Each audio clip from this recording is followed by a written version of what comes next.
While in the library, college student Naofumi Iwatani finds a fantasy book about the four heroes: spear, sword, bow, and shield. He is then suddenly sucked into the book and summoned to another world with three others to save mankind from the Waves, a series of demonic invasions. Naofumi discovers he is the shield hero, and learns from the other heroes, who were each summoned from different Earths, that the shield hero is considered the weakest of them all. When the party members are assigned, nobody joins Naofumi, until Mine, a member of the Spear Heroes party, offers to join him. Soon afterward, Mine steals his belongings and accuses him of raping her. Naofumi's denials are ignored by all, and he becomes an outcast, shown kindness only by Earhart, the weaponsmith who realizes he is innocent. Embittered and enraged, Naofumi begins scrounging for materials and learns how to upgrade his shield with resources he finds in the world. After fighting away some thugs who wanted to rob him, he realizes he can't upgrade without experience or strength. Approached by slave trader Belaukas, Naofumi is brought to a slave market so a slave may gain XP and fight for him. In the corner of the room, Naofumi finds a demi-human slave girl cowering in a cage. While Belaukas offers Naofumi a high-level wolfman, Naofumi instead buys the much cheaper Tanuki girl, Raphtalia. They place a slave crest on her to prevent Raphtalia from betraying or disobeying Naofumi without feeling intense pain, while also linking shared experience gained by one to the other. Raphtalia's recurring nightmares of her parents' deaths in the first wave have deeply scarred her, making her initially hesitant to kill. Both leave the capital for the small town of Loot for a mine to collect valuable ore, but they're attacked by a high-level dog monster that wounds Naofumi. As the same beast type which killed her parents, the monster's appearance sends Raphtalia into shock. Seeing her fear, Naofumi tells her to escape while he buys time. Confronting her feelings of regret and helplessness, Raphtalia summons up the courage to kill the beast. Naofumi comforts Raphtalia, promising not to leave her, and she agrees to help him defeat the waves, so other children won't suffer as she has. Later at dinner time, Naofumi decorates a toothpick flag to make the flag of Japan, a sign of his intent to someday return home. After a month of leveling up in preparation for the next wave, Naofumi unlocks a huge variety of transformations for his shield, each with a unique ability, while Raphtalia rapidly matures into a young woman. To determine the time remaining until the next wave, Naofumi and Raphtalia visit the capital's cathedral and its dragon Herbalist, which measures the time between waves. Much to his chagrin, they also meet the three other heroes, who still scorn him and view him as a liability. Raphtalia wonders why the other heroes despise Naofumi, but he refuses to tell her. The next day, the wave begins. While the other heroes and their allies rush to defeat the main force, Naofumi and Raphtalia head to Loot to help evacuate the civilians. Some knights arrive to help but initially disregard Naofumi's orders, though when they realize he is trying to protect the villagers, some choose to aid him. The others leave to join the other heroes, who defeat the main boss and end the wave. After the battle, the villagers thank Naofumi for his help. The herbalist resets, starting the countdown for the next wave. After repelling the wave of catastrophe, the heroes are treated to a state dinner, which Naofumi reluctantly attends. Mine informs Momoyasu that Raphtalia is a slave, prompting him to challenge Naofumi to a duel for her freedom. Despite Naofumi declining the challenge, King Malty Melromarc takes Raphtalia, forcing the duel. Despite Momoyasu's higher level, Naofumi's many shields and superior tactics quickly give him the upper hand, but Mine openly uses wind magic to trip Naofumi, letting Momoyasu claim victory. When Malty reveals Mine is his daughter, Malty, Naofumi realizes they planned his defamation. With Raphtalia's slave seal removed, Naofumi's burning hatred within him unlocks the curse series. However, Raphtalia slaps Momoyasu, condemning him for his false chivalry, and positing that if he truly wanted to free slaves, he'd have some freedmen in his party. Ren and Itsuki also openly condemn Mine's interference, and sensed Malty would allow such blatant cheating. Raphtalia returns to Naofumi's side, maturing into a young adult, reaffirming her loyalty to him, and the curse series subsides. The next morning, Naofumi eats a breakfast sandwich Raphtalia made him, finding that he can finally taste food again. His confidence and hope renewed, Naofumi is now assured that Raphtalia is truly his ally. In another land on diplomatic travel, Queen Morelia Q. Melromarc learns of the duel at the castle. At Belauka's tent, Raphtalia asks for a new slave seal as a show of good faith to Naofumi, while Naofumi buys a gacha monster egg, which later hatches into a Philolial. Naming her Philo, she immediately imprints on Naofumi, reaching adulthood in a few days due to a skill of his. Visiting Loot Village, Naofumi is shocked by Momoyasu and Mine, declaring the village to be under Momoyasu's rule by royal decree. Naofumi, aware of the town's money limitations, attempts to block the heavy taxes Mine plans to levy, until Morelia's envoys arrive to deliver a message to Mine. Disturbed with the contents, she challenges Naofumi to a race to possess the village. Naofumi joins when Philo comically kicks Moroyasu into the air and rides her against Moroyasu's dragon. The soldiers use magic to cheat in Moroyasu's favor, but Naofumi still wins, forcing Malty to relent when Morelia's envoys expose her cheating. On the way back from loot, Naofumi and Raphtalia stop to rest, and the next day, they are surprised to find Philo transformed into a little girl with wings.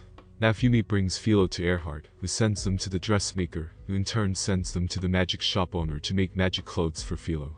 However, the magic shop owner needs a new magic gemstone for her loom, vital to make the magic thread. Escorting a wealthy trader who will help his party, a bandit group attack his wagon and are defeated. When they gloat they will go unpunished due to Naofumi's defamation, he extorts them into giving him all their loot or Philo will eat them. Impressing the trader, Naofumi learns new skills and is introduced to new contacts, even gaining a warrant to mine a quarry at a discount. As Naofumi's party and the magic shop owner search for the magic gemstone, they find an abandoned alchemist tomb housing a cursed seed, but find the seed missing. After fighting creatures through the tunnels, they locate a gem vein where Anu has made a nest in it.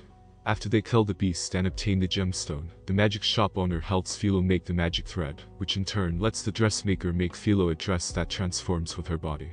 Tasked by the trader to deliver herbicide to a village, Naofumi's party discover the village overrun by a monstrous plant. They learn that the seed from the tomb is what Moroyasu used to end a local famine, but the sprouted plant came alive and began attacking the villagers. With Moroyasu gone, they turn to Naofumi, who defeats the monster plant and alters the seeds to be safe.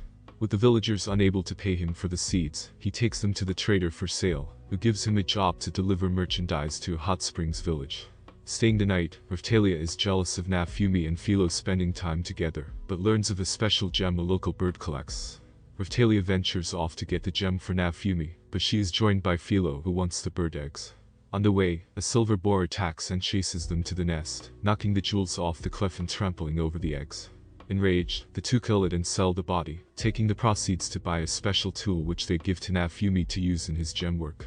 Learning of a mysterious disease spreading through a village, Naofumi's party goes to investigate and finds out the disease began after Ren killed a dragon nearby, and left the body to rot, instead of properly disposing of it.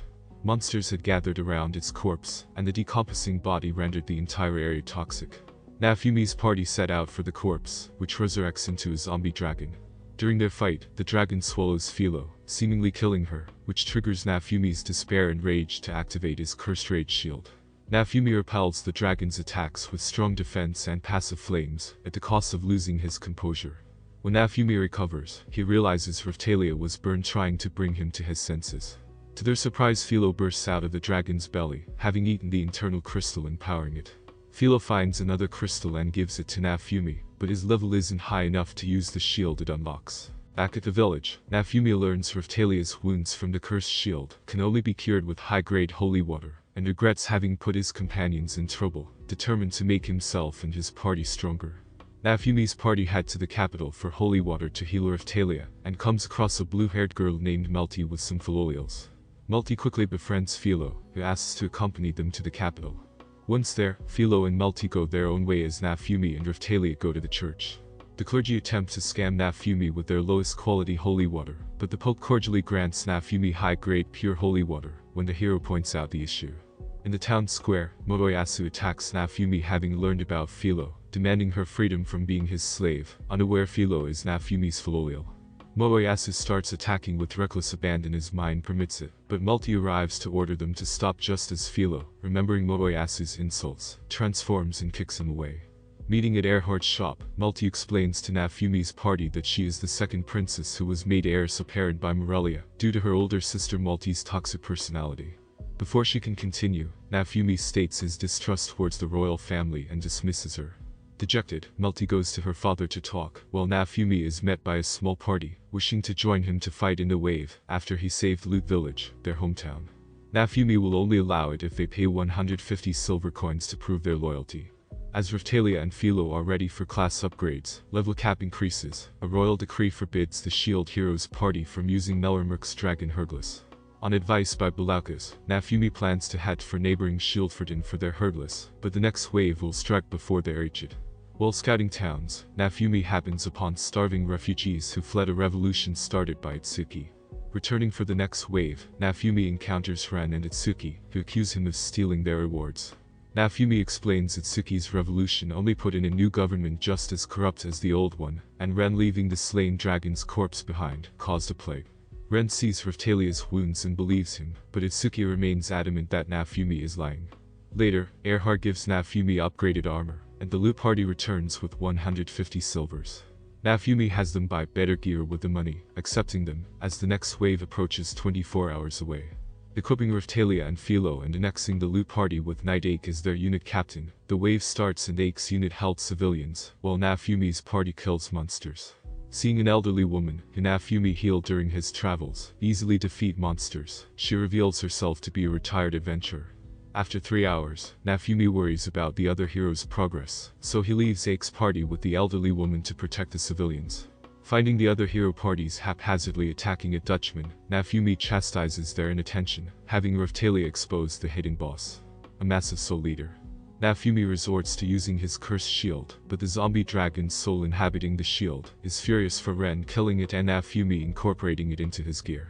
The attempted takeover sends Naofumi and Philo into a fury against the soul leader, but Naofumi remembers his mission and regains control to use a new power for the win. Iron Maiden. Victorious, Naofumi returns to normal, but a second soul leader appears and is easily killed by a new enemy. Glass, a woman in a black kimono wielding twin-bladed war fans, the true enemy of this wave. Glass easily defeats the other 3 hero parties, and challenges Naofumi's party. Even against Naofumi's many shields with Raphtalia and Philo's support, they can't land a single blow. Calling for tactical retreat, Glass attempts long-range attacks, but retreats when the wave's time limit hits, ending on a stalemate. After the battle, Naofumi ponders the wave's time limits and their true purpose when he is summoned back to the castle. Alcray demands he reveal the secret behind his abilities, but Naofumi demands Alcray kneel and beg. Enraged, Alcray attempts to extort Philo and Raphtalia, but Naofumi threatens him with a worse outcome, should he try. As he leaves, a woman covertly warns Naofumi about the church conspiring against him. Malty attempts to convince her father to reconcile with Naofumi, but Malty exacerbates the situation. After Erhard provides them with travel gear and supplies, Naofumi's party departs to Shieldforden for Raphtalia and Philo's class ups.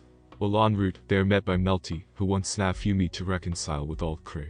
Naofumi senses something is wrong moments before one of Malty's bodyguards attempts to assassinate her, but Naofumi protects her. Seeing Naofumi protect Malty, the attacking knights accuse him of taking her hostage, but are repelled. Naofumi finds the pendant on a guard for the Church of the 3 Heroes, which hates the shield. At the royal palace, wizards edit the recording of Naofumi kidnapping Malty, making him a fugitive. Planning to protect Malty to fix their situation, Naofumi's party hike the mountains to reach nearby Silvold. At night, a loose rock alerts nearby guards, and the other 3 heroes. As Malty attempts to explain the situation, Malty orders they ignore her, claiming Naofumi has a brainwashing shield. Despite lack of evidence, the heroes fall for this. Naofumi attempts to flee with Malty, but Moroyasu uses a magic shackle to stop Philo.